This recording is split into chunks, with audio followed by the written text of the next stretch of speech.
Good morning, everybody. Welcome back to the channel for another video. Today on the channel, we are doing Plinthed locomotives part 4. This will be quite an interesting one with some quite interesting locations, and what we're going to see might differ to what we usually see on the channel here in this series. So if you want to stick around and find out what they are, let's get into the video. Roll the intro.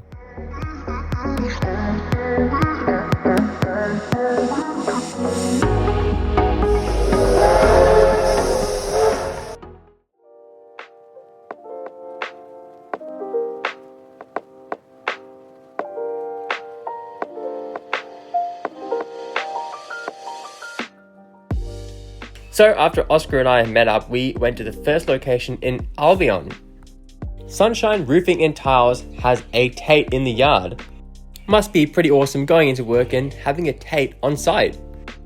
It's not exactly in the best of conditions, but it's better than it was ever going to be if it hadn't been saved. It's actually also sitting on rail, so whoever got this Tait over here was well prepared, had some tracks laid. As you can see, the Tait is actually still on the bogies as well. It also still has its panto and the horns. The destination board or scroll is still intact and showing St. Albans. And this is just the other side of the Tait with a lot of graffiti on this side. It also has both of its traction motors. As always, it's really good to see these being preserved, and awesome job to any one of you who, I know there's a lot of people in Victoria that have railway carriages or Taits, in their backyard and using them as a studio or something and made something out of them, which is just really awesome to see. So it's just a great project to have, I can't imagine doing that myself. So that's an awesome job to anyone who does that. And as you can see here, there are railway lights in the yard as well. Anyway, it's time to head to the next location. Let's go.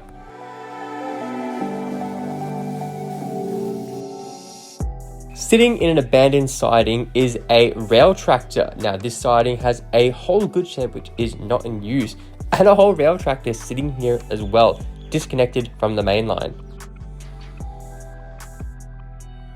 This is RT25.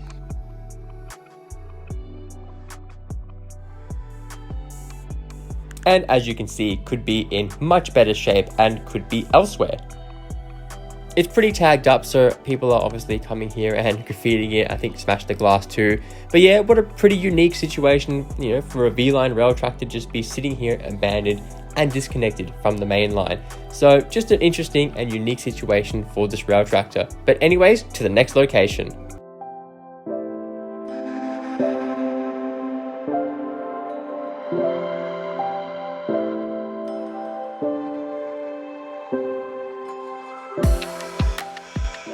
This is the first ever locomotive built at Newport Workshops, Z526. This is one of 3 of the class. Built in 1893 of the Phoenix Foundry in Ballarat. It was classified as an 060 side tank locomotive. It was used as a shunting locomotive before being converted into a steam crane, known as the No. 3 crane. One of the other locomotives out of the 3 is still at the Newport Workshops Museum to this day. The locomotive also made an appearance at the Newport Workshops Open Days in 2016, but now currently resides here at Scienceworks for you to come down and have a look at. Scienceworks does also have other locomotive history as well inside for you to have a read, and also some models as well for you to have a look at. Great to see these O-gauge models being displayed for the public to have a look at. I know that Scienceworks does have locomotive number plates that used to be in a room somewhere downstairs or something, but now they are hidden away and they're back in the collection, and they'll come out again another time for the public eyes to have a look. So I wonder what numbers they do have. But until then, we'll just have to wait and see.